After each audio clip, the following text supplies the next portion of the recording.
today. One chocolate loaf today. Compare national state level, you would have to run non-sales, wholesale.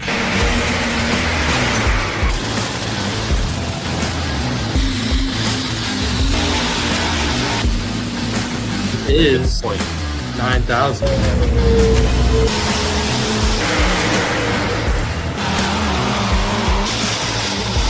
The only mistake I made, I didn't put her in a registration booth with the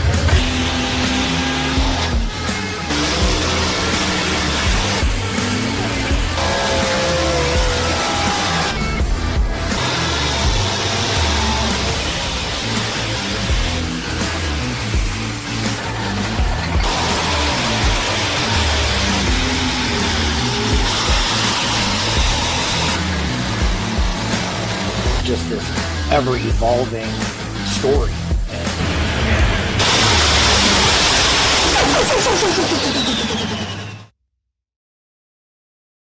Welcome to Let's Go Pulling. I'm one of your hosts, Logan Stevens. The rest of the crew's doing a whole bunch of traveling right now, so I'm the only one on for right now. We'll have the only Randy on a little bit here later. He's doing some Randy things, as we like to call it. But for tonight, we got a pretty darn good show lined out. We're kicking it off, going fully loaded in with Jeff Hothem, driver, Unlimited Superstock, following it right up with good old Billy Keener, another one of Hothem's good friends up there out of the greater Ohio area. And it's going to be rounding out a big Ohio session here tonight, finishing up with Danny Schmucker piloting some big old pro stocks down here this coming weekend. And the whole theme of this is going to be the good old championship tractor pull going on down there in Louisville, Kentucky. And a guy that likes to start his program from the number one position, who's already there, loves to call him Mr. First One There, Jeff Hothem. So the one, the only Logan. How's it going? Good. Down here in Louisville, waiting. We got some haulers that rolled in today. Waiting for some more people to show up, and going to start moving in tomorrow. Well, that's good. So you guys get in there. It sounds like you're just sitting there waiting to get your final spots. I've heard there's a whole bunch of stuff being changed down there with where they're parking y'all. Oh yeah, it's definitely they're adapting. I believe it'll be an improvement once it's completed. But the whole area that we parked in years past is completely tore up, and a new structure is going up. So we are just a little bit further away from Broadbent, more so closer to Freedom Hall, but on the back corner of the tunnel entrance, if you will. In the parking lot of Lot E, if everybody's in tune to what's going on down here. Lot E is where we are staged, and we are going to park in. Well, hopefully for all the pullers coming in, you read your emails, got all that stuff checked out. But kind of the question of the hour is, you're rolling first, you're there first. Are we prepared to lay into her come pulling night? We're gonna give her the beans, bud, and what happens. We're hopefully it'll hopefully do well, and we've done the maintenance we needed to do. We've updated the turbos a little bit. Got a clean bill of health on all three of them, and we got a new set of Mitas tires on this year. So this will be the first pass on them. So it's either going to be good, bad, or I'm not sure, but keep our fingers crossed and see what happens. So walk us through a little bit what your off season was like, getting the tractor all serviced up, ready to compete for the 26th season.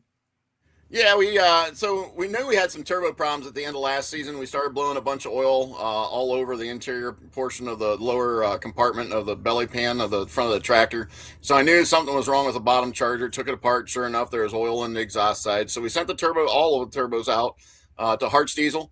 Had them go through them all and make sure they're all tip-top shape. Got them back right around Christmas time. So we got those reinstalled and everything on. Everything was good as far as our last pull, except for the problems with the turbo. But the way Blackburns like to run the program and what they suggest is, as long as it's not hurt at the end of the season, then don't do your winter maintenance and tear down until after Louisville, because Louisville has a good chance of being hard on parts because you have some colder air that can blow through. Freedom Hall, even though it's indoors, but that door opens up at the right time or the wrong time, and that wind's blowing the right way or the wrong way, whichever you want to look at it. It can get really cold and they can get really lean, and you can destroy a lot of parts. So, when we get home from Louisville, we'll go ahead and tear everything down. Rods, pistons, sleeves, and head will be all shipped out to Blackburn's out in Wisconsin. They'll go through it all. I'm assuming, expecting they'll probably adjust some seats, grind some seats, a couple of valve guides in the head, a couple of pistons, maybe not quite in round, if you will, maybe a couple of sleeves here and there, only because they are so precise on what they do out there. Would it still run all season? Possibly, but it's kind of like an insurance policy. You want to kind of spend this money and time to make sure everything's tip-top shape, so you can at least say when everything blows up and destroys itself, you can at least say you tried. It wasn't your fault on all that. Right. Oh, that's awesome. Usually my next question is, when are you leaving to come down to the show? But as you say, you're already there. And as we talked there before, well, if you're first one there, then that just starts the line of firsts lining up into the weekend. So I know there's a whole bunch of stuff, but what nights can we see you hitting the dirt in Freedom Hall? Yeah, we'll be down. We'll be pulling our class pulls on Friday night, and then they have 12, 6 diesels and 6 alcohols. Friday night, we're the third class in Freedom Hall. If we make it to the finals, or I should say when we make it to the finals, a little positive thinking there, they take the top 6. So it doesn't have to be 3 alcohols, 3 diesels. It doesn't matter. It's how everybody finishes, top 6. If it's all alcohol, if it's all diesel, if it's 5 diesels, 1 alcohol, whatever, they take the top 6, and that goes to the finals then on Saturday night. So you ideally hope that, well, you don't pull on Friday night, you pull on Saturday night, and that's the way to think about it that way with stuff. It just uses Friday night as a test hook. Exactly. Shake it down, run it at 80%, and then we'll see how far and fast we can put it in the sand pile. No, buddy, it'll be 130%, bud, every night. Maybe 150 if we make it on Saturday. Nothing but the best. It's getting torn down right after, so might as well. Might as well send it. So that's always awesome with that. It's going to be a great show down there. Let's go back a little bit. What's been your best past performance down here in Louisville? Boy, I tell you, the last couple of years, we've just not had, last year's pass wasn't bad. It just was nothing exceptional. But, boy, bad luck has followed us. We haven't made it to the finals since, I believe it was 17 was the last time we made it to the finals. We have just, Louisville is, from the kill solenoid taking a dump right on the starting line, the tractor not wanting to start, I think that was 2 years ago. Just stupid stuff. And it's just been good luck has just not been on our side down here. We're hoping to change that a bunch this year. We hope to change that every year, but time will tell, and we'll see how it goes. But boy, it's just not been great. Again, since 17 that we've made it to the finals, it's not been good. Yeah, Gary Mishler down here, John Deere Green will win. That's one thing I've always heard about your vehicle is when you show someone a vehicle of what a pulling tractor is, you never show them Jeff's because it's anything but John Deere Green. Right.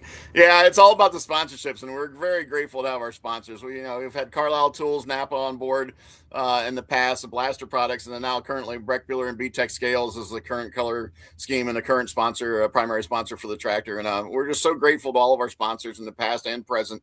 It's been. Listen, if the sponsor comes around and they want it pink and polka dots, it doesn't matter. I guess we'll do it. But listen, if the sponsors weren't in, we would not be in the position we're in right now, and we would not be pulling at the level we're pulling. They help tremendously. No, that's phenomenal with that. And you guys second to none on the way that you guys handle all of your sponsorship. Year after year, top of the line with stuff to work with. We try our best. It takes a lot of time, a lot of effort, but it works well for us, and it works well for our sponsors. Well, I've got the video of your pass from 2025. Let's take a look at it, and then you can tell us a little bit about what went on with it.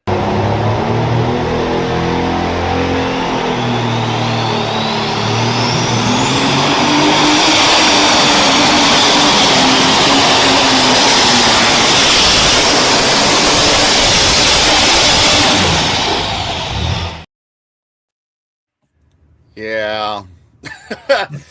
little soft on the start, probably a little bit behind the throttle on the start. However, the problem is with our motor setup and the way the fuel system is, if we do not get a load on that motor right away, it will tend to drop cylinders. And the cylinders, if they do come back, it'll be after the box tops out and the pan's already dropped and you're screwed on your distance.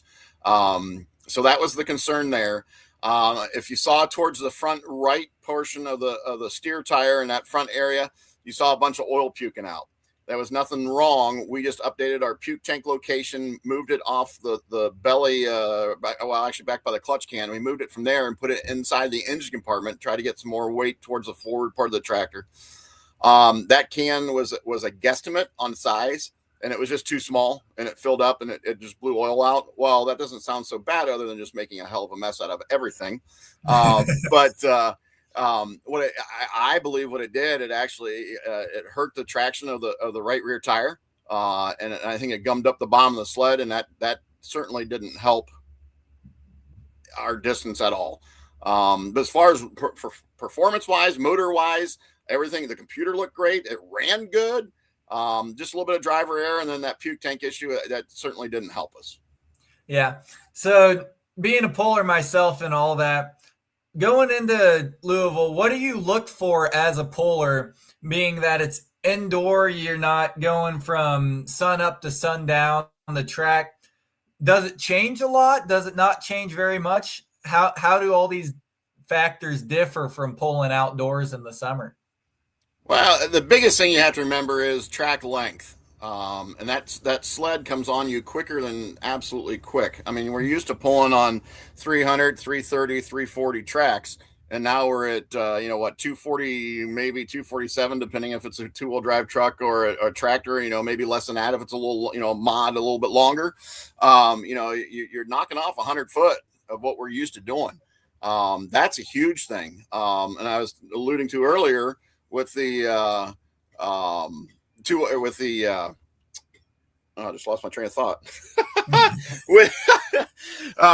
But no, with the temperatures down here, if that door is open and the wind's blowing the right way, you can go down for driver introductions. Take your meter down there and check out the air density and that type of thing. But by the time you get there, after that door's been up and down, 50, 70 times, it can cool off down there. If that wind changes directions and blows, a wind chill air of 30 degrees in there, that can be a huge difference. So you really got to watch your fuel settings.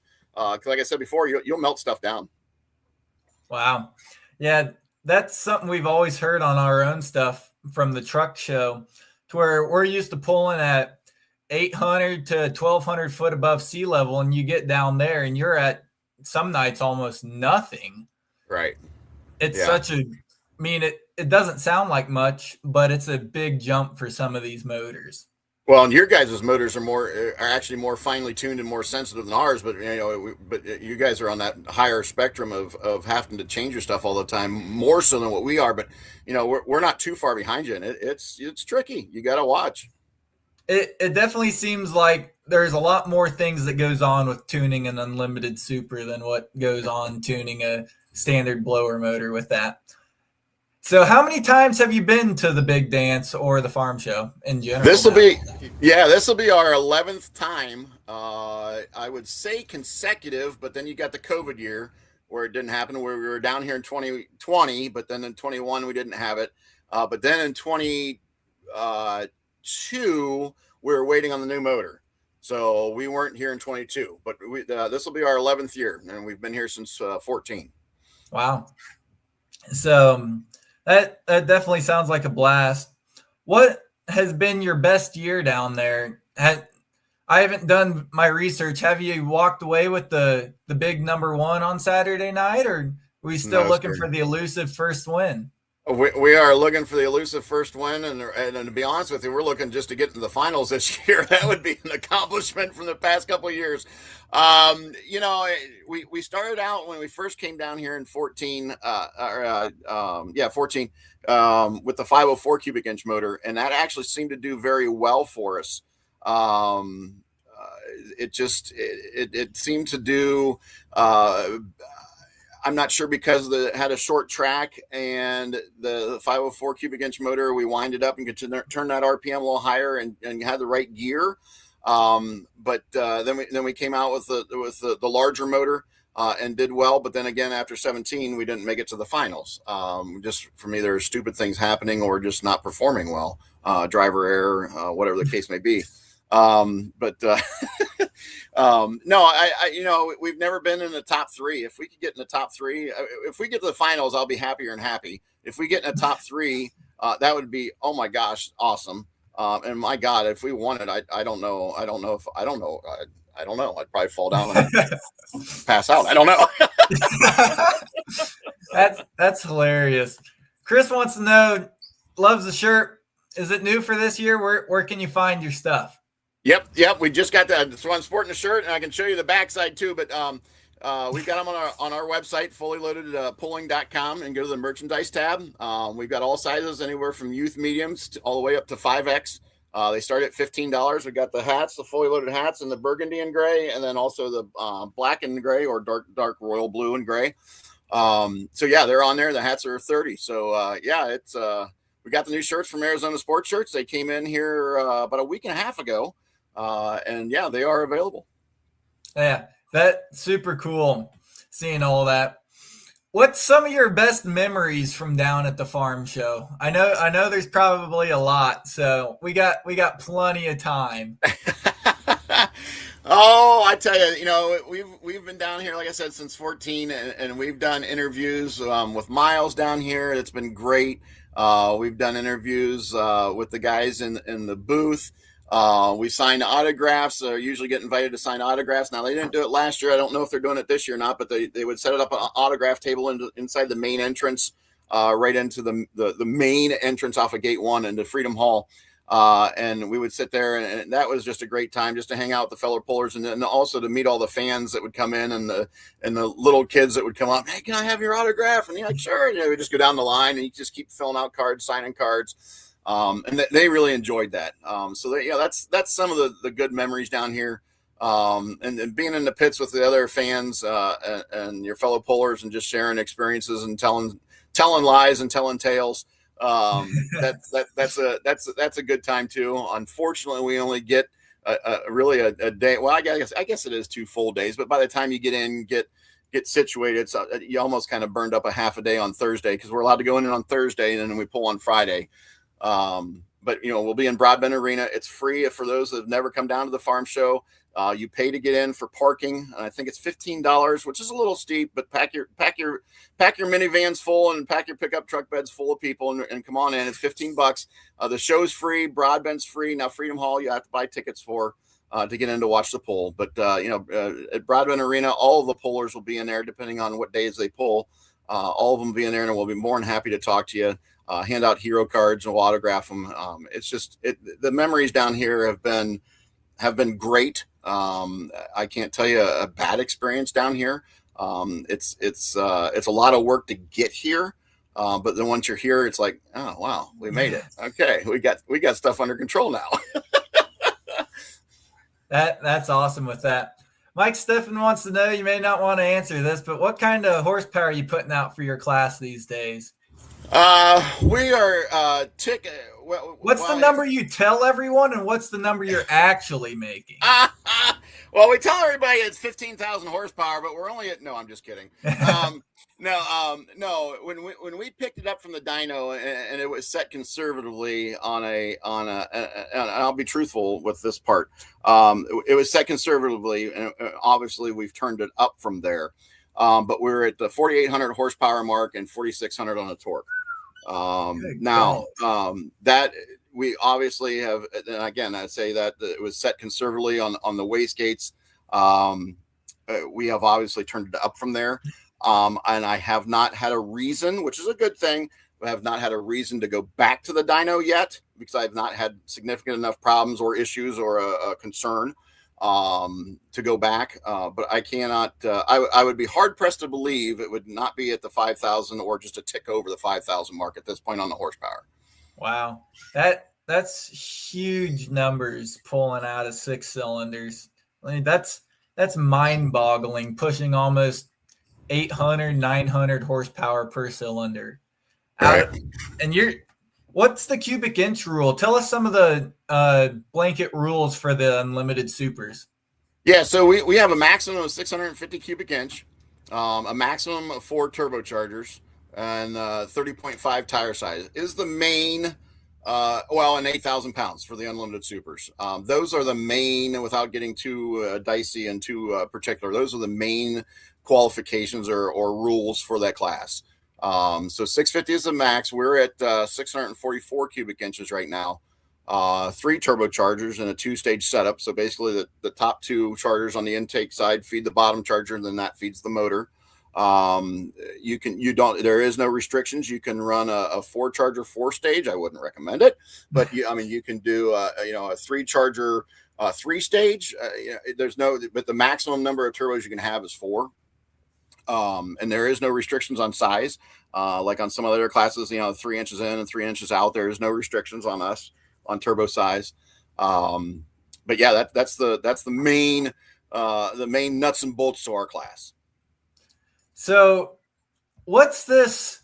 Tell him to keep Irv Clark out of the grass. Well, it's funny. It's funny because let me turn this over. Where is he hiding? Where's he at? Are you in there? Yeah, you see Irv Clark right there. He is currently with me and the coach. Yeah, so that's from Chad Mackey. Yeah, Chad Mackey is well aware. This happened when Irv was down visiting us. Oh gosh, probably 4 years ago. And Irv decided he wanted to, I don't even know what the heck you were doing. You wanted to turn his hauler around or something like that. The son of a gun ran off the goddamn. We got a huge driveway, 53-foot trailer, come in and turn around and deliver fuel or oil, whatever. He runs off the damn driveway and marks up my grass. And so that got to be a big thing with between us and another person, Kristen Meter from New York as well. And then Chad Mackey obviously was involved in this whole Facebook thread. And Kristen actually got Irv for his birthday, I believe. It was a rake, a shovel, and a 5-pound bag of grass seed, if I remember correctly. So yes, it's been a running joke. Just stay the hell on the driveway and get out of my grass. That's hilarious with that. Golly. So looking at the stack up of how, we saw dominant performances from both the alcohol boys and the diesel boys all summer. How's the current state of the union with how the 2 classes are stacking up against it? Are the diesel guys finding something, or have you guys found something push back a little bit? You talking about what we expect down here in Louisville? Is that what you're talking about? Yeah. That's what you're asking? Yeah. So it's a stacked class. Those diesel guys, every one of them can win this thing. These alcohol guys, every one of them can win this thing. There are no slouches. It's going to be a great show. I really truly hope that the fans, I know most of them, or some of them do probably, but really appreciate the stack of field that we have to compete against in this duel of the fuel class.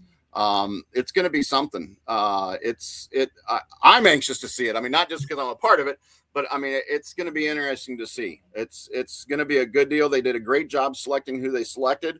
Couple of newcomers that haven't been around, been down to Louisville before.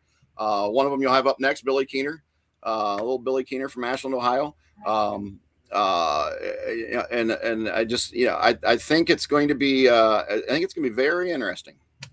Yeah, that the unlimited supers or the open supers have always been a class that I like to watch, because most people instantly, when they go, what's the highest horsepower class? Pro stocks. Well, no, if you look at it a little bit closer, the amount of air that you guys are forcing into these motors through 3 big or 4 big turbochargers is completely wild with that. I've been seeing this pop up a couple times. Jeremy Tyndall wants to know, what's this clutch pedal story? Man, all my friends are tuning into this tonight and bringing up old stuff. So, well, as I said, when we pick up the new motor in 22, we sat out 22. I'm sorry, and we picked it up in 23. We had it up at Blackburn's, and they put the motor in for us and had everything lined up. for whatever reason, and I don't know why, but the way I have my brake pedals and the clutch pedal, I have the clutch pedal in the middle and left brake on the left side, right brake on the right side. When it went there, everything was symmetrical. So it was all in the same line. Brake pedal and clutch pedal are all in the same line, same parallel, okay? When it comes back, now, mind you, what Jeremy's talking about, yeah, we love you too, Jeremy. What Jeremy's talking about is down at North Carolina, at Benson, that was the first event. The first time with a new motor, nervous, et cetera, et cetera. Well, with my clutch in the middle, my left foot would be on the clutch, holding the clutch. And then if I need to go to the left brake, I would simply slide my foot over until I hit the wall of the roll cage. And I knew I was on the brake. Well, sure enough, we're going down the track at Benson again. First, brand new motor, first pass. You know, I'm like, God, everything's working right? Everything sounds okay. I think I'm doing good. Oh shit, I'm going to the right. You know, I'm starting to head out of bounds, right? So I slide my foot over. I push what I thought was the brake pedal. Well, here I'm pushing the clutch because the clutch was lowered about this far. I still haven't gotten an accurate answer as to why we lowered the clutch pedal. But I thought I was against the roll cage, and you know, on the brake, and well, here I was on the clutch pedal. So then I ran out of bounds. And of course, you know, you always do something stupid when you're on the best pass of your life, you know, type thing. But no, it really was a good pass, but I ran out of bounds when I was hitting the clutch pedal. So that's Jeremy Tyndall's. I believe he'll take that to the grave with him. He even just messages me on Facebook randomly throughout the months and says, "Hey, Clutch, how you doing?" Yeah, okay, all right. So yeah, love you, Jeremy. That's hilarious with all this. I mean, so much stuff goes on with all this. And then I see Robert Miner here going, who's pulling in the unlimited supers? So let's find it. We're pulling, it'd be 14th. 14th. There you go. Yep. 14th. Third one down. Lightweight supers. No. So, nope. No, wait. No, 13th. Are you on the 13th? That's I'm Friday. on the 14th. No, Friday. 13th. I can't see it. Here we go. Duel of the Fuels. There it is. So, kicking it all off, Mike Bengar and Warrior, Terry Blackburn. Yep. I mean, stack from, you got Cheezix, Burge, Holland, the one, the only Hothem there, Brandon Hunt, Billy Keener, Kent Payne, Colin Ross, Travis Slaubaugh, and John Strickland. That's a stacked field. That is a very tough class. It's a very, very tough class with all that. Who's your favorite crew member? Who's my favorite? That's from Shelby. She's part of the crew. Wow, what a loaded question this is. Wow. What? Yeah. I'm going to defer to my favorite crew member. He's got 4 legs and a brown bushy tail. That's Oliver, my dog. That's the safest answer that I can go with. That's hilarious. If you guys don't know who Oliver is one of the best dogs you'll ever meet with stuff.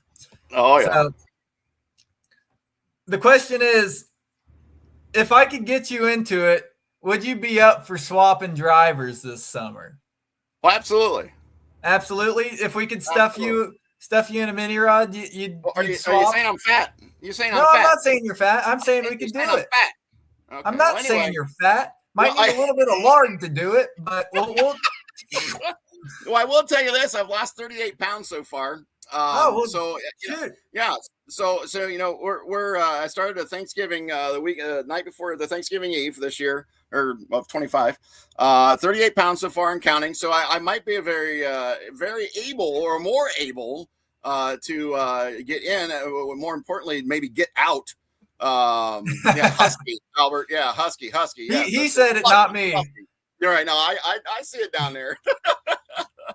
But For those that don't know, I swore to be nice to Jeff this whole week if he stuffs it in the sand pile. So right. No, listen, I've thought about and actually, to be honest, and truth be told, our sponsor really would like to get into the mini side of pulling.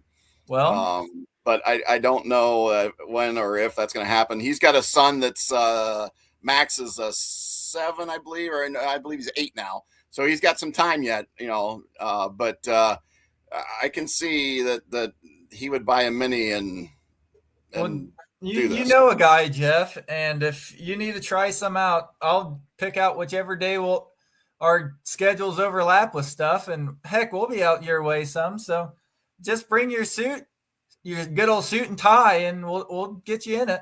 Okay. Oh boy. So oh my. Here's what we've all been waiting for. We got the one, the only Billy Keener here. Time for the roast fest of the century, and for the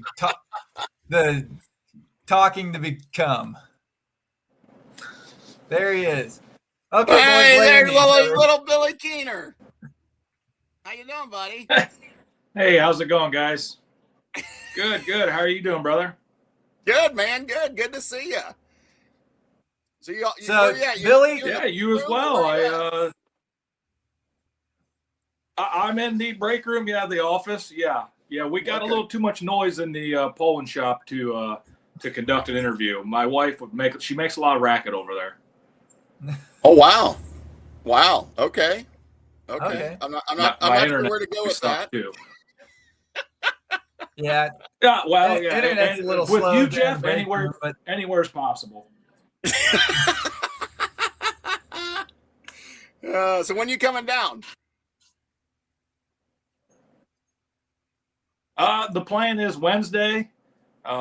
We've not had a great 6 days around here in Ashland, Ohio. So hopefully Wednesday we hit the road and make it down there. Okay. All right. Good deal. Well, you need to come on down. We got some ice cold beverages waiting for you. I know. I can't wait. I can't be on that welcoming committee like Jeff Hothem can. My boss isn't as nice as yours. Well, you got to do something about that. You really need to fire your boss.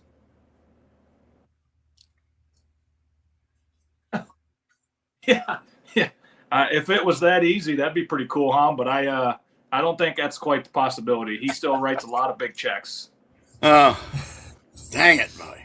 Dang it.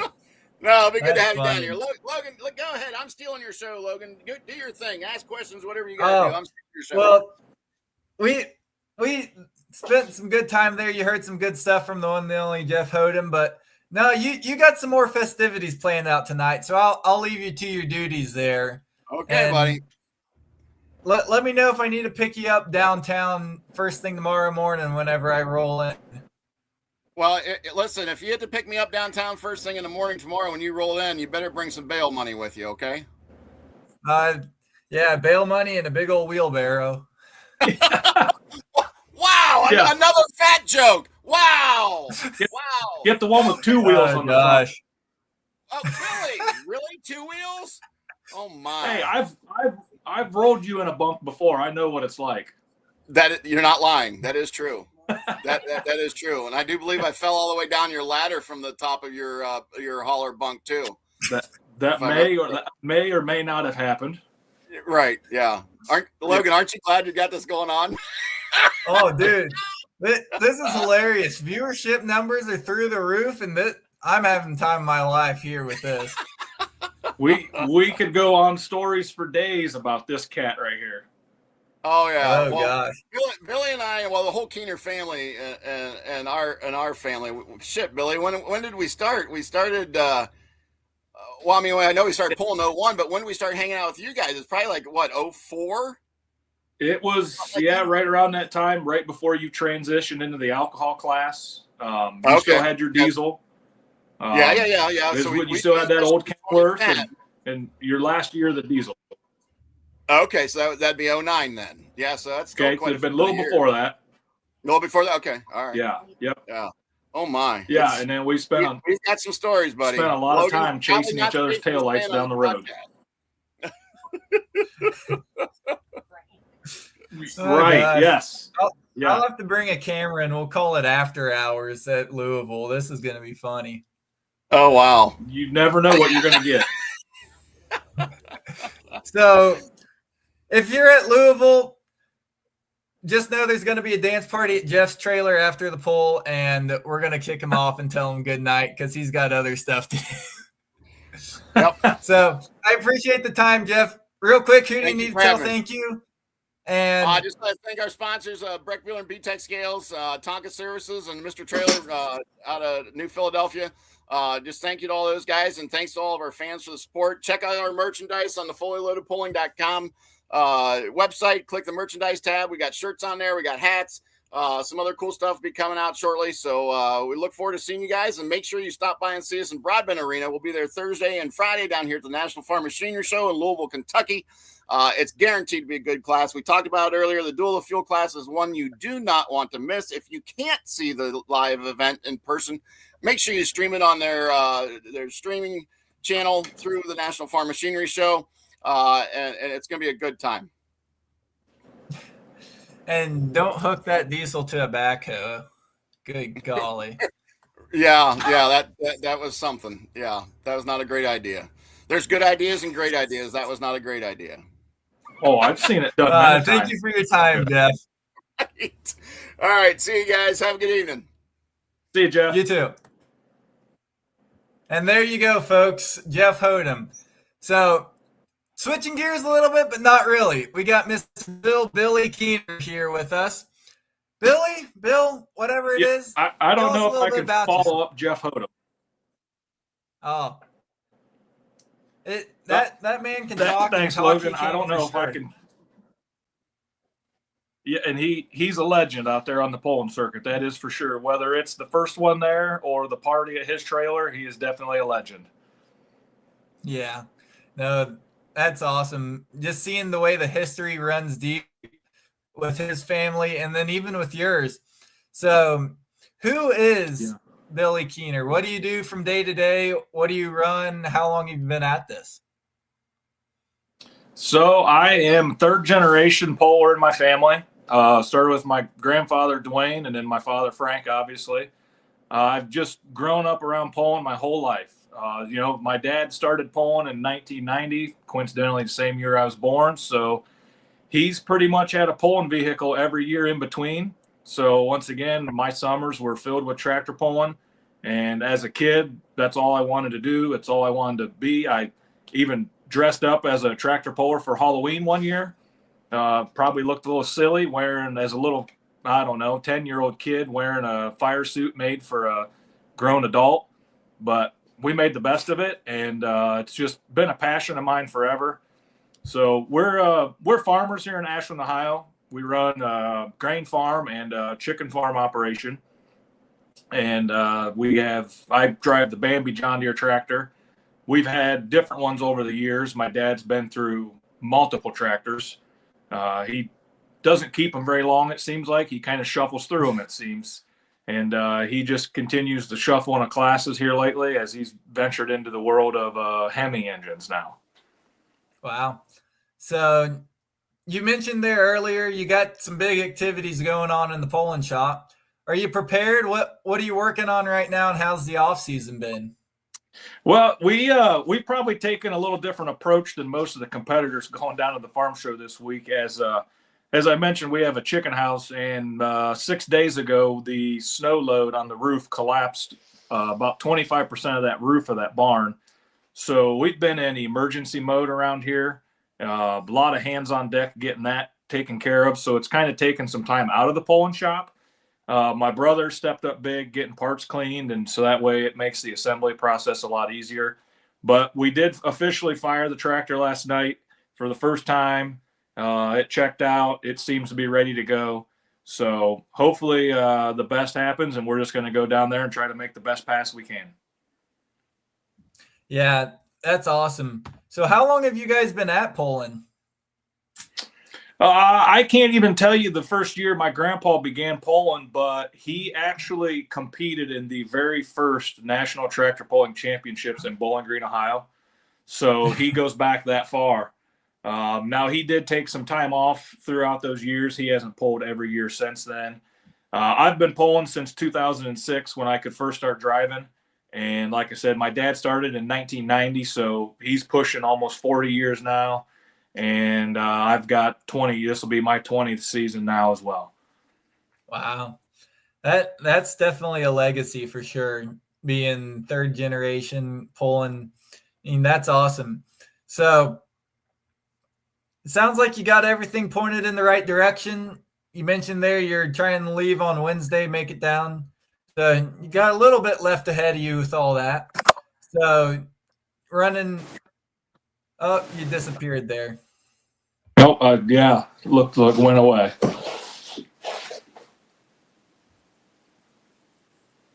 Let's see if we can get that fixed up for you.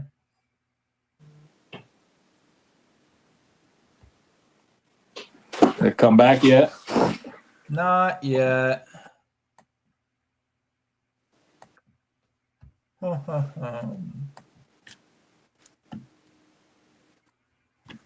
Well, you can still tell some stories while we're getting this all sorted out. So, okay, my internet's just trash or not, I don't know. Probably like everything else around here the last week. Gosh.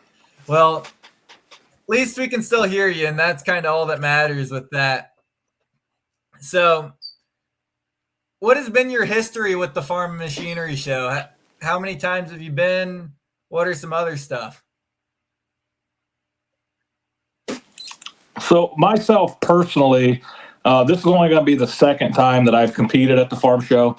I competed one time before with my dad's Triple X tractor. I don't even remember what year that was. My dad, though, in the past, he has pulled down there in the late 90s. And then he pulled down there a couple times with one of his old super stock tractors. Took some time off, and then I think the first year after that he reapplied was 2011, I want to say. So we were down there in 2011, and then pulled down there for a couple years with two tractors. And now I can't even remember the last year that Frank would have pulled down there with his Triple X tractor. It's got to be close to 8 to 10 years, maybe about 8. Chris Kilbarger wanted to know, you mentioned Triple X there. Did your dad win a championship with that tractor? Yes, he won the farm show in 2011, I think it was, with the Triple X tractor. Okay. And coincidentally, that was the first year that we took that tractor down there. Wow. So definitely a lot of lineage going on with all that. Tell us a little bit about your current vehicle, Bambi. So it is, obviously John Deere. It has a long machine alcohol burner under it from Brent and Glen Long in Missouri. It's actually, although it's John Deere sheet metal, it has an international motor under the hood. And the reasoning for that is it did have a John Deere in it. And at that time, the John Deeres were running billet crankshafts, and they were hard to get. And we threw the rods out of the block one night. And at that time, Longs didn't have any John Deere parts to get us fixed up with a John Deere motor. And we still had a spare international motor in pieces laying around the shop. So we put together an international motor, had to get a couple extra parts to put it together, and ended up swapping out some motor mounts and getting a new driveline made. And we went from a John Deere to an international motor in a week's time. And we were back on the track ready to go. Wow. So it's got a long machine alcohol motor, like I said, just 3 turbos underneath the hood. Whatever Jeff Hothem told you for horsepower, for us, you could probably cut that in about half. We're not quite on his caliber right now with some of the modern advancements in turbo technology. We're looking to make improvements into that. And like I said, the billet cranks, we're still running a stock counterweighted crank. You really get to leaning on them too hard. The durability is just not going to be there. Yeah, that's something you always can count on between superchargers and turbos. It seems like every year you got to do something with upgrading because the technologies moving so fast with these turbo and supercharger companies. Yeah. So how well did you do last time you were down at the farm show? Yeah, and they're never resting on their morals, and they're just making advancements. Yeah, 100% with all that. I do have a video, if you can see it. It's your video So from myself, I believe I got 7th place. So we just missed the cut of the finals. That was back when it was still obviously an all alcohol class, and there was 15 tractors. So we did good. Yeah. Yeah, that's a hard and tough class to run in with all that. I do believe your sound is what you're hearing Okay. that I'm saying a fair bit behind me. But here's your run from Bowling Green of 2025, and tell us a little bit about it. As well I don't think it's playing anything and for can me. run on alcohol or diesel fuel, either one. This is the open Superstock class.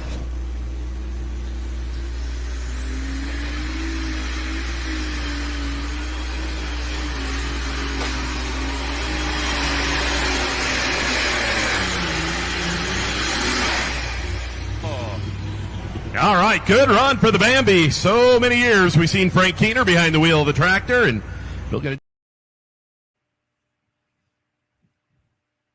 What a run there with stuff.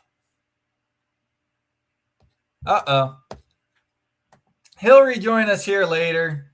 Sounds like we're having a couple technical difficulties on his end. So as for that, we are waiting on Mr. Randy for right now. He'll be joining us here in a little bit. But those who are watching, tell us where you're watching from. Tell us what your plans are for this farm show weekend. And let us know a little bit about what's all going on with stuff. Well, also here we go. We are back with Mr. Bill Keener. Sorry about that. I don't have the greatest internet in these steel buildings. I completely understand how that is with stuff. We get to see you now, at least. Okay, good. Yeah, good. I think we left off with you were going to play a video there. Yeah, I didn't we'll quite get to play see it again, and let's see if you can see it here. As well in this class. And can run on alcohol or diesel fuel, either one. This is the open Superstock class.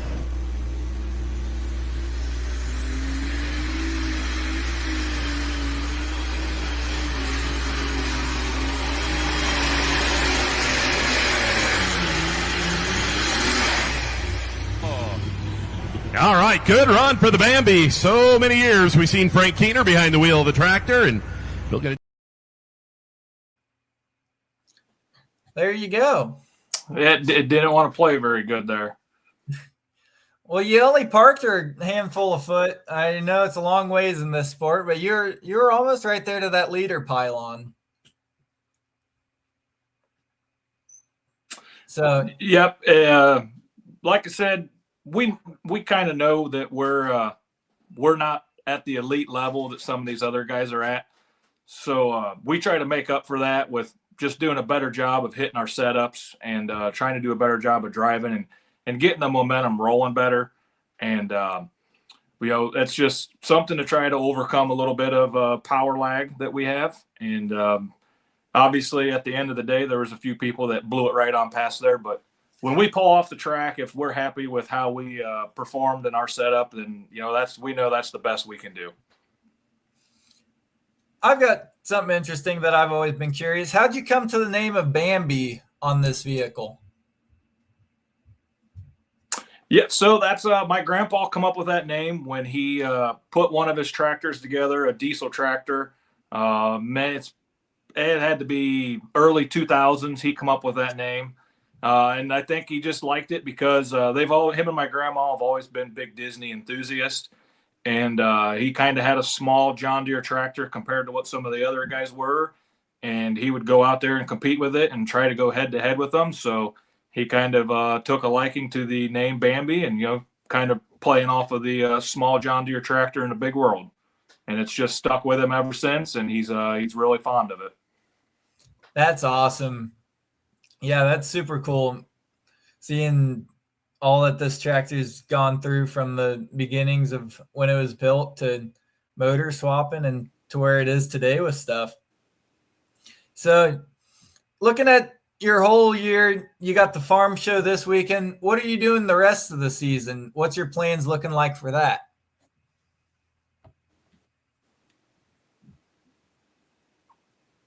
I'm sorry, what was that? We got the farm show this weekend? Yeah.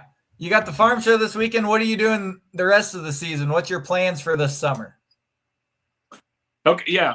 So we're gonna focus our attention on running the Ohio State circuit again. With the combination of just being a little bit behind some of the other guys on the national circuit, and biggest thing is just the time commitment it takes. We did that circuit many years ago, and I know it's a little bit different now, but it's a lot of travel and it's a lot of time away from home, and a lot of work was getting kind of left behind to go out on the road pulling. So we got a great group of guys and a great state circuit here, all the way from the top to the bottom, from the board to the pullers. A lot of great competitors that we run against, and our class is gaining competition-wise now. We got a few other guys here in the state that have really upped their programs, and there's some really hard runners out here. So we got a pretty good challenge every night just when we go to a local state poll, and it's always an added benefit to be home that evening as well. So we're going to focus our attention on that, and hopefully give that points title a run for their money, and give the Bargy team something to go compete for to try to repeat. That's something I've always enjoyed watching Bargies go through, from the supers to running the mods.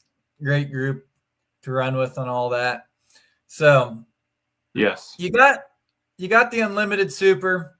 What other vehicles, if you could drive any vehicle, what other vehicle would you get on? Who do you want to go ask for the keys for their ride? Obviously we got the super, like you said, but there's a couple other pretty badass ones in the class that would be nice to just take a trip down the track and see the power difference in them. But I've always been a big fan of modifieds. I really like just the raw power that they have and the ground shaking that they do. So I think a modified would be cool. Some of the big unlimiteds, those would be a very neat ride to get to pilot one time. Yeah, that's super cool. So have you driven anything besides your super? Yeah, I drove my dad's two-wheel drive this past summer at a state poll that was a 2-day event. We took the tractor and the two-wheeler to it, and they had some other things going on. He didn't really want to go to the poll, and it was kind of like, well, you're already going, so you might as well take it and run it. So other than super stocks, that is the only thing I have got to drive would be their two-wheel drive truck. How would you compare the difference in them? So it's night and day, honestly. With the tractors, you got the clutch that you got to work it to get the turbos going and build the boost and keep on top of that motor. But with those supercharged motors, I mean, however fast you push that throttle forward, that's how fast that motor responds, and it's a little bit crazy. So I did a terrible job of driving it, because as I was pulling onto the track, every time I would push the throttle forward, you could feel the tires kind of roost or tail out from underneath you. So I'm like, man, this thing is really whippy. So I got hooked to the sled. Well, when you hook a sled behind it, obviously it's not so fast and whippy. So I was a little bit slow on the throttle. And at one moment, I believe I looked up to the sideline and I seen the 100-foot marker coming. And I'm like, oh, man, I am way behind it. And just kind of rolled into it from then on. But the difference is just the response of the throttle, from the superchargers to the turbos, is just night and day difference. Yeah, I've seen videos of where super stock guys just bury the throttle, and the motor changes a couple hundred RPMs kind of deal. Versus if you do that with a supercharged motor, you'd be 200 foot down the track kind of deal. Yeah. Yeah, with the turbos, if you don't get on that clutch pedal hard enough and stay on top of the motor and the turbos, you're never going to get it back, no matter how long and how hard you push that thing forward. And that's one of the biggest things that new drivers and beginning drivers that have really seemed to struggle with. And I'm very fortunate to have some great pullers in my life coming up that are very great instructors. And, somebody like Jeff Hurt that, when I was young and we'd be at a pull together, he was always trying to help you out, along with my dad, that just – a lot of great help, a lot of great wisdom. And I believe actually the first time I drove, I made sure to get it off the line, because my one word of advice my dad gave me was, if you don't get this off the line, you're never going to drive again. So that's all the more motivation you need to get the thing going. That's awesome with that. I mean, it's a whole nother beast doing it. And I've always been one of those guys wondering what would happen if we put a big old supercharger on one of these inline sixes and see what they do, kind of deal. Yeah, it would be interesting, and I'm surprised in the charger technology that they're, the air that they're pushing out, especially with screws. If somebody'd have to pass a rule to get it on there, and then it goes back to what if you make it work and you make it better? They're just going to come back and outlaw it, unfortunately. So it's kind of, you'd spend a lot of money in R&D to get that thing to work, and then all to have it be labeled a cheater or something like that, Yeah. The technology that goes into these machines is second to none with stuff. So being one of the newers to the whole farm and machinery show, what would you give first-time advice for people who this may be their first time coming down to Louisville to see at the show, bring to the show kind of deal? It's really neat to walk through Broadbent Arena and just get an up-close look at the equipment. These people spend a lot of time and a lot of money, no matter who it is and what class they're in, to make their vehicles look the best that they can. And, it truly is kind of a farm machinery show when it comes to the tractor pull aspect of the Broadbent Arena. But from the guys wrapping tires in saran wrap and cutting them off when they get there so they got a completely black tire. Hell, we're so low budget, we ain't even got ours sharpened yet.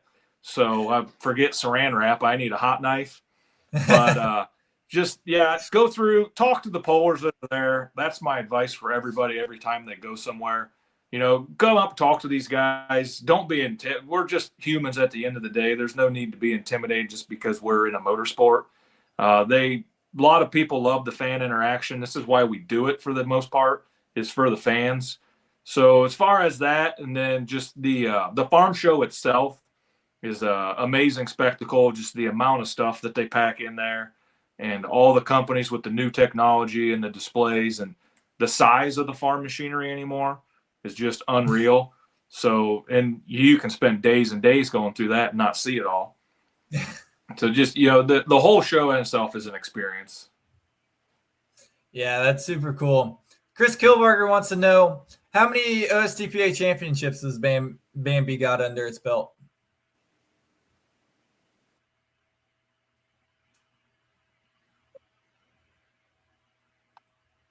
Bambi itself it's probably got 4 or 5, maybe 4. Not exactly sure. Our entire family as a whole, we just tried to count this up later this summer, and my dad's won half a dozen himself. My grandfather's won, half a dozen over the years. And I've just been kind of a tag along for all those as well. So, as a family as a whole, we're in double digits in championships, clear back to, like I said, starting in the 90s. Bambi itself, it's probably in the, I want to say like the 5-6 range. What's with the NASA logos on the side shields? So that is a sticker I actually got off of Shane Kellogg many years ago. And so that's his saying. Don't even know what it means. He just was joking with me one day and said, for every sticker you put on there, that's an extra 100 horsepower. So I asked him if he had enough to wrap our tractor in them. And originally he said no, but I was just trying to hope that every sticker was 100 horsepower and maybe I'd catch up to these guys one day. But that's an old school Shane Kellogg, back from his Gotta Have It truck days. So he's the man with that NASA plan. That's funny.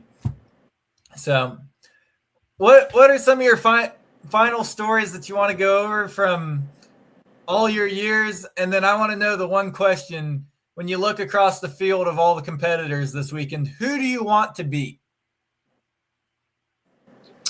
Well, everybody would be awesome. Just like I said, we just want to do the best we can. Just go down there and just hit your setup. A lot of times, that it's one of the greatest tracks you're going to pull on for the entire year. It takes power, it takes front end weight, so you can underestimate the track real quick. And a lot of guys you'll see, and even other classes, tend to come out and sky the front wheels and jack the wheelie bars. So just try to lay down a smooth, hopefully straight run, never hit the brakes. But at the end of the day, it'd be nice to beat everybody. Now, realistically, yeah, of course, there's, like Jeff said, that's 12 tough tractors, and there's not a hole anywhere in between there. So I'd like to beat Jeff Hothem this weekend. I'd like to beat my old buddy Jeff. That's awesome. I'm sure we're going to not hear the end of this until the final dust is settled. So who do you want to thank with stuff? It's been a phenomenal 30 minutes here with you, getting you to tell all these stories. Who do you need to thank with stuff?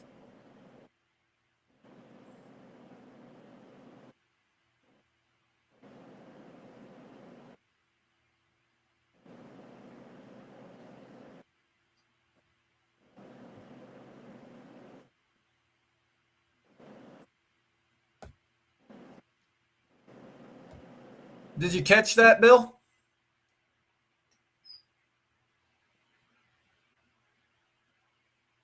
Yeah, thank you. And I apologize for the internet lagging. I'm sure it's really just kind of took the wind out of the sails here tonight. But there are so many people I got to thank. I got a great crew here at home and that goes on the road with us. And a lot of people, my great friend Tyler Don.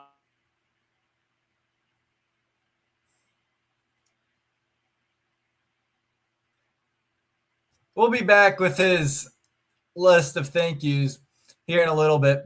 But moving right along with that, we'll bring him back on whenever he gets on with stuff. But we got the forefront runner of two of some of the tougher running pro stocks in the whole entire United States, Mr. Danny Schmucker. Danny, how's it going?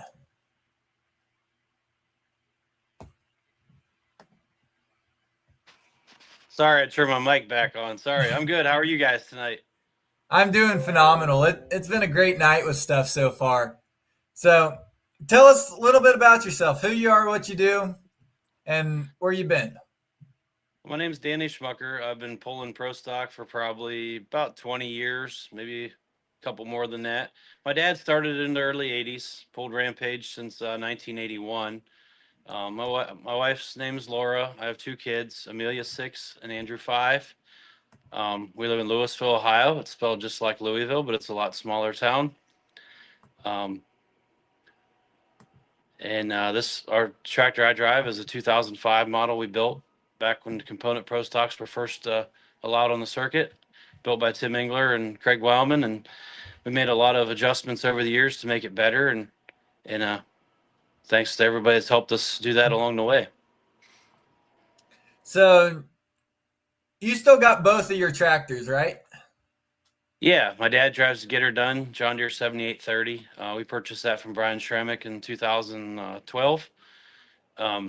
We used to help him a couple summers with that when he had half a dozen vehicles, not enough drivers. So we'd go to some pulls, take it for him, drive it, help him if he needed a hand. And one day he said he was selling it and thought we needed to own it. So we made a deal, and we've been running two ever since.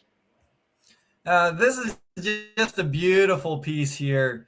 You can see a phenomenal running there in Louisville inside. So, question I've asked everyone tonight: are you prepared for the farm show?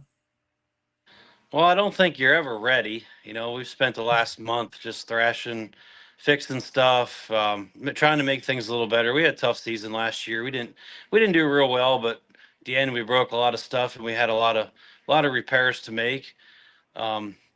But we're leaving tomorrow morning. We're looking forward to it. I think I did everything I needed to. Went over and checked every bolt and every fitting numerous times. We didn't have a chance to dyno anything this winter. We're kind of running short on time, so we're going to go with our setup, and hopefully we can hit it right on the money. That's good. So you got big event coming up. What night can we see you down here in Louisville? my dad pulls Get Her Done on Friday night, and I pull Rampage on Saturday afternoon. And what's some of the qualifications? What are they taking to the Saturday night finals? The top 3 from each class go to the finals, and every class is stacked. I mean, there's very good tractors in all 4 classes. Usually, you can look at the list and say, this class is tougher than this one. I think they're pretty even this year. A lot of times Wednesday night's kind of a little bit lighter night than Thursday or Friday, but I think all 4 classes are very even, and the committee did an excellent job this year. And the pro stock class just gets tougher every year. We get new tractors and new teams, and these guys are good. Everybody pulls in that class is very good. They got their A game on every night, and you can't never count just about any one of them out. Even at the farm show, you run into some state pullers and guys you don't normally see real often, but down there, I mean, everybody brings their A game, and it's anybody's game on that track. So, tell us a little bit about your history with the National Farm Machinery Show. Oh, we've pulled there a long time. My dad's first time pulling there was in 1985. He didn't get accepted in 86. He got back in 1987, and our family's pulled there every year since. Wow. Gosh, that's a legacy. Yeah, we've been there a few times. A few times. I think between the 2 of us, we got 11 wins in that building. I think we qualified for the finals 23 or 24 times over the years. So 11 wins, 23 finals.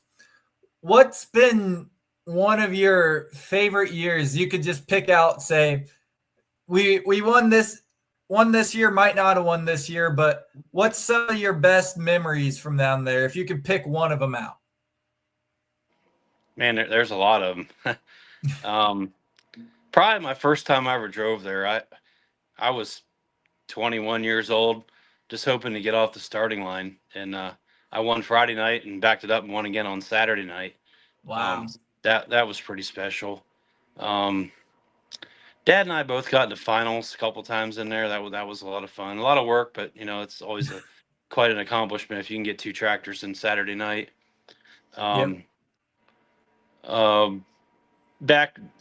Back in 2002, Dad won Saturday afternoon and Saturday night in the same day. Pulled off both times. Hooked 4 times in one day. That was pretty cool. Just every year special at Louisville. I mean, if you don't do well, yeah, it sucks. 4th place or last, it really don't make much difference. But you're just glad to be there. It's a lot of fun. You see your friends you don't see, for months. Check out the farm show. You see, like Bill Keener said, I mean, there's so much to see at that show. The farm equipment anymore is just huge. You look at it and you think, we couldn't even turn some of this stuff around in our fields, let alone afford it.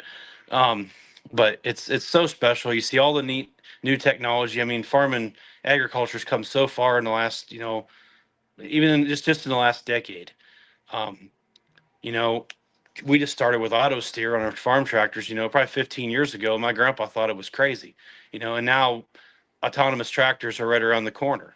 When it comes to spraying and stuff, you got see and spray technology where it only turns a sprayer on when it sees weeds and don't waste chemical. Just some of the technology anymore you see at that show is just awesome, and you can't see it all in a day or two. I mean, you need all 4 days just to see the farm show.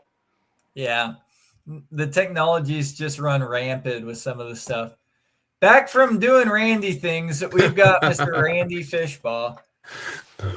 Yeah, Hi, good Randy. evening, everybody. Hey, Danny, how are you? Thanks for coming on. Sorry I'm late, but we had township trustee meeting tonight and kind of got mugged with some solar panel problems, I guess you would call it, in our township. So it lasted longer than I anticipated. So, but that's how it is. But yeah, so I'll just sit in here for a little bit and listen on. But you're doing a great job. Sounded really good.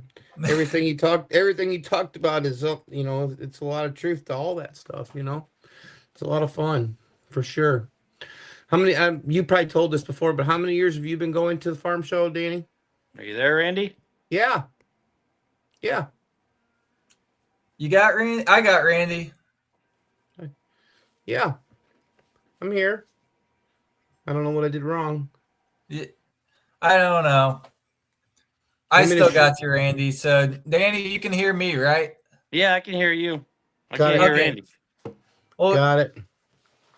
Randy wants to know, restating, how many years have you been to the farm show?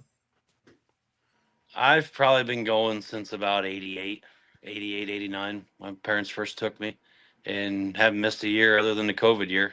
And hopefully we don't have to miss any more. Yeah. So, to my math, that puts this at what, year 36? Yeah, that sounds probably about right. And I was probably 3 or 4 when I first went. Got it. 5 maybe. Yeah. Like It's I a lot said, of fun. Dad's pulled there every year since 87. Yeah, I Okay. haven't missed one year in there since 1987. Yeah, that's good. That's huge. So, how's your off season been with stuff? What changes have you been making? What have you been working on? We had to put a new transmission in my dad's tractor late in the year last year. It finally decided it had enough and oversped the engine. We had to go through it and refresh it. And the other tractor, it had a 4-year-old crankshaft in it, and it finally decided it had enough at the end of the year also. So we had to fix that as well. Just a couple minor changes, try to, tidy things up under the hood, make it a little easier to work on, maybe look a little nicer, with this pro stock class anymore. These tractors are a work of art, You don't want to open your hood and make it look like you just pulled it out of the pasture and brought it to the pull. So, we got to try to make things look better and just trying to get better. That's all. Did you guys make your first year of finals? I don't think it took Dad a couple years to make the finals back when they first started that. I remember I wasn't very old, and I remember Dad got knocked. Tim Kane was the last hook of the class and knocked him out of the finals. And I mean, he was upset about that all year long. Every time he seen Tim Kane, he reminded him about it. I think Don Masterson did it to him a time or two also. There's a lot of times, a lot of fourth and fifth place finishes in there before he got his first trip to the finals and his first win down there. I mean, that's a tough bill where you look at like the duel of the fuels where they're taking the top 6, then they neck it down to you guys where they're only taking the top 3 out of a class of 10 or 12. Yeah, that makes it tough. Gunning for the top spot on that. Yeah, and like I said, I mean, there's everybody brings their A game to Louisville, and hook position can make a big difference too. Sometimes you want to be a little bit early. Sometimes later's better. You just never know. Well, especially Saturday night. Saturday night you usually want to be early on Saturday night. But talk a little bit about that. What changes do you got to make going from outdoor to indoor, and what can you expect on an indoor track? Well, it's definitely a lot shorter, and everything happens quicker. You gotta drive a little more aggressively, I think, than an outdoor 350-foot track. You got to run more front end weight because that's one of the best tracks you'll pull on all year. It's always good. It's consistent. There's usually not a bad spot in it. It's usually pretty even from one side to the other. I don't know why the left side's always the sweet spot, but it is. Years ago it used to be the right side. We won a lot of times going right down along the smoke tube, right down that right line. I mean, Kevin Masterson did it. We've did it. But the last few years, it seems like that left side, left corner is the place to be. You make mention to the smoke tube there on that. You always see the great battle of what's the best smoke tube design coming out of the hoods of these vehicles. We've seen one big sweep, we've seen 2 bends, we've seen one tight bend, and we've seen one big bend. What goes into the science behind picking your ideal smoke tube? I think it's more looks than anything. I don't think it makes a whole lot of difference. It's all in what you prefer and what materials are available out there. When I made mine, I was going to make it out of stainless, but it was a couple months to get the elbows and the pipe in order to put it together. And the stuff we used was readily available, and it was produced 5 miles from our farm. So we went with the classic black, and I kind of like it. It's different. Everybody's got 245-degree chrome stacks. It's different. You hate to spend a fortune on a smokestack because it just gets the heck beat out of it in that sled tube. So that's what we went with. We like it. It's different. I guess that's just us. I've never really thought about it, how much they get jostled around and knocked around being stuffed inside that smoke tube. They do. They get beat up pretty bad. The ends of them are all dented up and bent up, and it takes a beating. It really does. And then riding around in the truck on the way there and the way home. But did Scott Sell wants to know, did your dad hook in the Coliseum, the Richfield Coliseum indoor? No, I don't think he ever pulled there.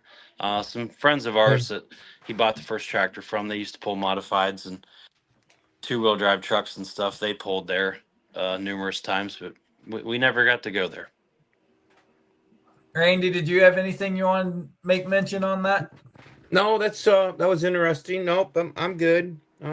Everything's going good. Where else indoor have you pulled besides Louisville? We went to Keystone Nationals a couple times over in Pennsylvania. We've been to Cloverdale to the NTPA event there. We went to Shipshewana to their NTPA event back when they used to have that one in March. That was always a nice facility. Went to Gordyville one time. A friend of mine was pulling in one of the hot farm classes and said, "You want to go along?" And we thought, we need a tune-up before Louisville, so we went. I think it was a high of 4 degrees that day, that whole weekend. It was a cold one, but it was quite an event. It's a different atmosphere. It's almost like a Bowling Green inside. But that's funny with that. And next month we're supposed to go to Russ Yoder's pool at Fort Wayne. If we get through the farm show safely and don't hurt nothing, that's probably going to be the agenda. And we got to go to the Mid-America Trucking Show a couple times. When Mike Connie put on his pool down there, the first couple of years we got to go. Actually won it in 22. And we both got to go in 23. We didn't do so well that year, but it happens. So what are your plans for next year after you get the farm show moved through? What are you doing in the summer? I don't know yet. Last few years we kind of just picked and choose and went where we wanted to. We run some Grand National pulls, we run some couple PPL Champions Tour events, so a lot of Ohio State tractor pullers events. A lot of them are close to home for us. You can work till 2-3 o'clock, throw everybody in the truck, go pulling and be home by midnight. It's hard to beat that sometimes. That way you can get home and get your work done the next day, not leave on Wednesday and get home Sunday. But I'm not sure what we're going to do yet. See how planning goes this spring. And we ran points many, many years, and it was a lot of fun. But sometimes it's fun to just go where you want, when you want, and just go have fun. Chris says he doesn't think they pull diesel vehicles there in Richfield. No smoke tube. That was before my time, Randy. What do you know? Yeah, I'm agreeing with that. I don't remember that at all. So the pizza shop chick says the same thing. She doesn't even remember going there. So yeah, for sure. That was much before my time with that. For yeah, sure. I've got a couple more questions, and then it's going to be all Randy's show. What were you saying there, Danny?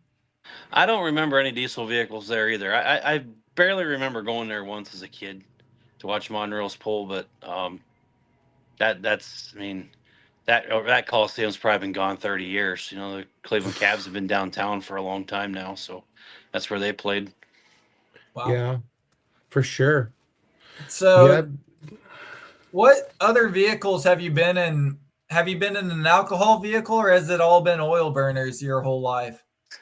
Because the 2-cylinder antique tractor count, it burns gas. Yes. Pulled them for many years before I started in this. Still play around with it a little bit once in a while. Never pulled an alcohol tractor. Wouldn't say I wouldn't. One year at Bowling Green, Joe Eder wanted to trade, and when I said let's do it, he thought twice. But but that'd be cool to do that one time. Seen the other day, Jeff Hothem bought Boyd's mod. That's cool. If you got the opportunity to do it, go for it. That's got to be quite a rush. I always ask Brandon Simon how he can get back on that pro stock after driving that mod, but he says it's more fun than that mod some days. That's funny. What's your favorite smaller pull? more of a state or local event, throw out the big Grand Nationals, Super Nationals. Where's your favorite weekend hook? I'd have to say smaller, close to home pull. Maybe like Worcester, Ohio, Wayne County Fair. It's not too far from us. Last couple of years, we went to Randy's pull at Greenwich. It's a little fireman's festival, 4th of July weekend. Load everybody up and go. It's not a real big place, but track's usually pretty decent, and you can go eat his pizza at the concession stand. So it's that's a nice little event too. It really is. What's your favorite, Randy? I know you're probably a little biased on this. I can't hear Randy, so you're gonna have to tell me what he says. I don't know why I can't hear him, but yeah, I wonder what do we need to do, Logue, so that Danny and I can hear each other. I don't know why Danny can't hear you. This is why we need Kinsey for stuff like this. Oh, for sure, absolutely. I don't know where I'm my not sure favorite. It's me or not, but I can't hear Randy. Yeah, I'll translate for you. Yeah, right, shit. that'll work. That's pretty tough to do, Logan. For translate for me, I don't know. I mean, Danny's got that Worcester pull's pretty neat, pretty good place to go pulling for sure. Obviously you always talk about yours, but Danny has a really nice pull in Canton, Ohio. 2 nights. It's a good pull. We've been there quite a few years, and now they're NTPA pulling over there. But that's always a good place to go pulling. We always have fun over there in Canton, Ohio, for sure. So a tally on the board for Canton, Ohio, and Danny's pull. Yeah, for sure. It's a good place to go. It's a lot of fun over there. What's that? He likes your event there at Canton. Yep. Yeah, that's that one's pretty special to me. I've been involved with that one for a long time. Been on the board there for 14 years, and I got a pretty good group to work with. They don't let me do whatever I want there, but they're pretty lenient with us. They let us make changes, make the event bigger and better each year. And we not only have the Grand National event, we have 2 region classes, local stuff. And we also have antiques and farm stocks on Saturday morning to give the local guys a place to pull. Because, be honest, the farm stock antique guys, them pulling at the county fairs like us going to Louisville this week. So, it's a big deal to them. For sure. No, for sure. That's super cool with all that. No. Ask everyone this. Who do you want to beat this weekend? Everyone. 46 other tractors. Yeah. That's a lot of other tractors. Yeah. If we could get one on Saturday night, I'd be satisfied. If we could just get one. It's not much fun to sit up there and watch finals when you've pulled in as much as we have, but I hope to make Saturday night with one of them. We didn't make it last year, but we'll try a little harder this year. Got you. Well, I can hear you now, Randy. Yeah, I don't know. I didn't do anything different. Yeah, I can hear you. What the heck? Well, magic. Yeah, I had a township meeting there tonight, but boy, I'm glad you came on, Danny. It's great. It's great listening to you. I could hear you. It was good. Yeah. Lot of good Thanks for having me. information. Yeah, absolutely. Thank you. This has definitely been really cool seeing all these different stories. Mm-hmm. And people have infinite amounts of stories that goes on about this time. So I'm super excited to see what all this has in store. Randy, well, before we get into this, we got to answer this. Or bring this up. Seeing you beat Brandon Simon there at the last hook. There at Toma. That had to be something there. Yeah, that was pretty cool that night. I think they had won like 4 or 5 Champions Tour events in a row, and they come to Toma. Nobody had beat them all year, and I was early in the class, and they reset the sled and had to come back at the end, and everything worked out. Anytime you can get around them guys, you've done something. They're as tough as they get. It doesn't matter what class they pull in; they're just good. Mm-hmm. Well, before I turn Randy loose, we can run over a little bit. I've got your videos from last year at the farm show. Let's watch them. Tell us a little bit about it, and then I'll let Randy kind of wrap us up here with stuff. Boy.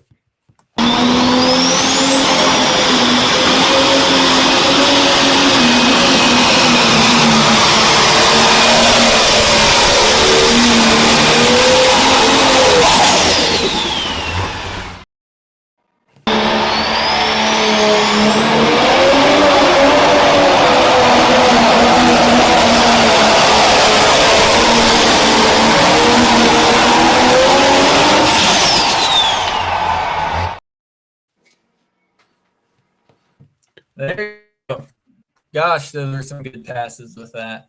Yeah, for sure. Absolutely. Yeah. Dad's run the first night was pretty much picture perfect, but he hit the Right. sand just not hard enough, I guess. But my run on Saturday, we either needed to be a little heavier on the front, or I don't know, pick a little different gear maybe. But um, it's a crapshoot. You go in there with a plan, and you usually stick to it. If you change your mind, you usually screw up. So you go in there and you do what you say you're going to, because you only get one shot. Mhm. There's no, oh, we can hook again tomorrow night and make up for it. You got to do it. You got to be 110% when you go inside the door, because Yeah. everybody else is. And it only takes three of them to keep you out of the finals. So, like I said earlier, fourth place or last, it really doesn't make much difference to me. But Yeah, for sure. For sure. No, absolutely. Well, Randy, what questions you got for Mr. Schmucker? I was just, we had such a busy day today. And then when I got to the township meeting, I was overwhelmed with that stupid solar panel stuff that, boy, I'm kind of cooked here. I mean, you guys had a great show. I know you did. You had three great people to talk, and, everything Danny said was just unbelievable. I could sit here for hours and listen to those stories because I've been down there to the farm show. I've lived some of those shenanigans, and had a lot of fun with everybody. So I'm good with what you got. If you want to finish up, let's finish up. I'm good with it for sure. Well, I greatly folks, if appreciate you have everybody any other coming questions for Mr. Danny, get him in here in the last couple minutes. We'll try to go over anything else you want to do. So, No, it's been good. What's some of your favorite? We can just bring up some other stories. Favorite memories from down there, being winning on your first time to being in the finals. What's some of your favorite memories? Let's go outside of the poll. Well, there's lots of them. It usually involves standing around the high top table at the Hilton after the polls every night. For sure.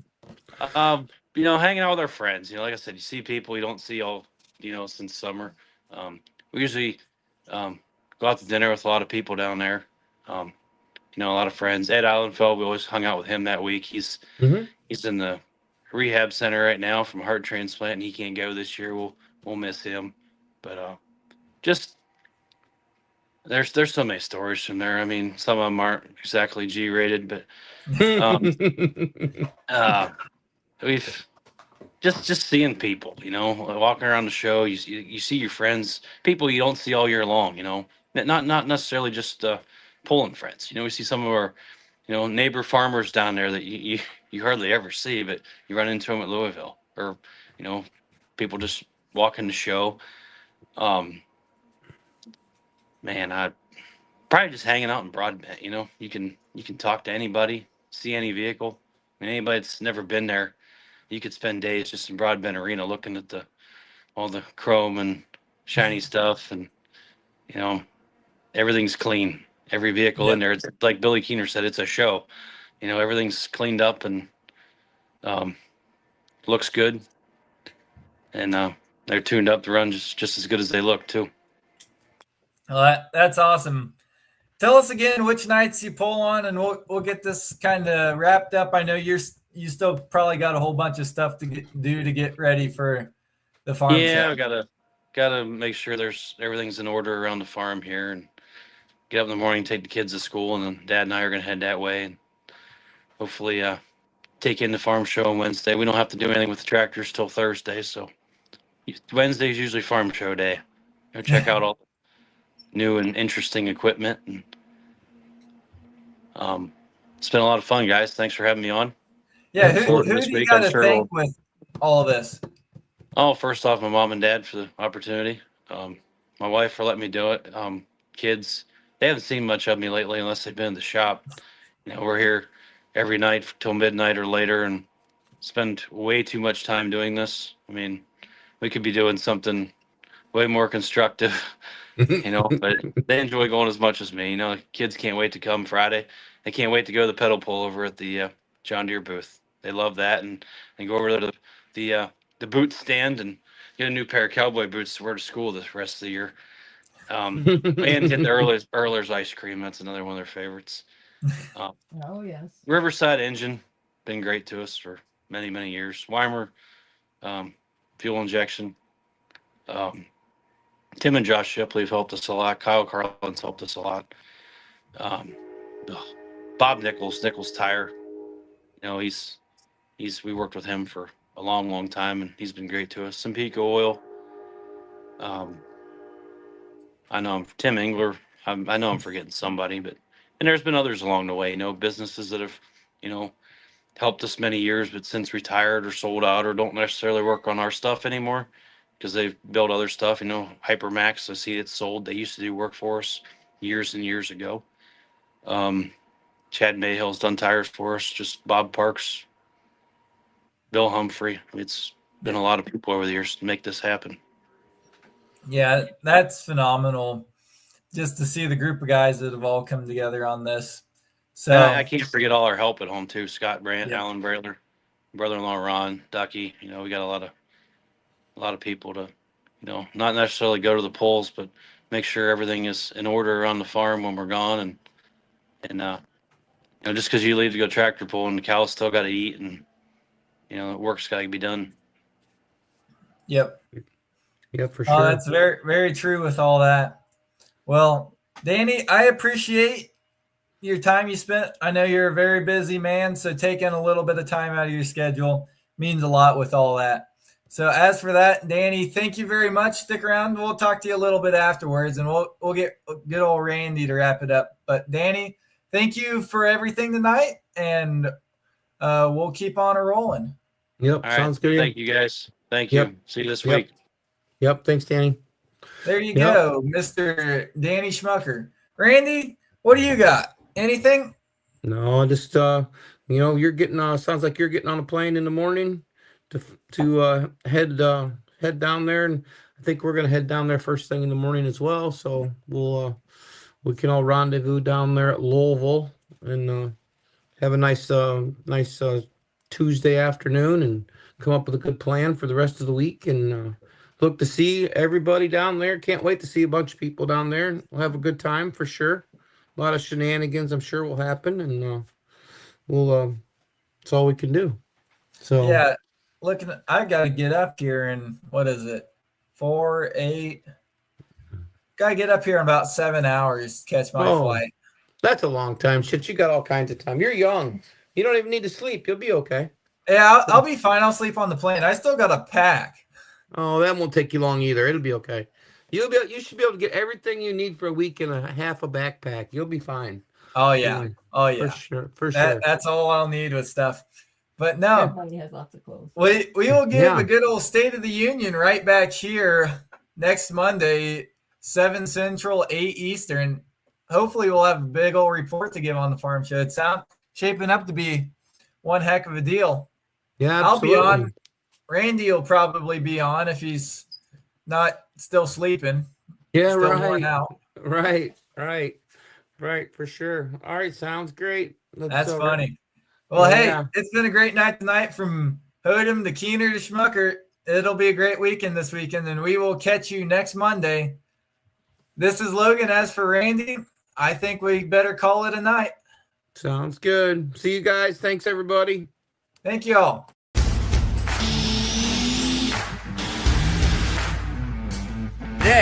Today. Let's talk about today. Grand national state level, you have to run non-sales, wholesale.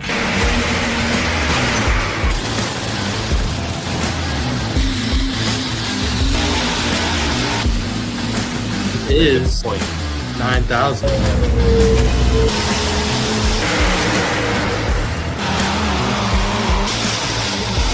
The only mistake I made, I didn't put her in a registration movement.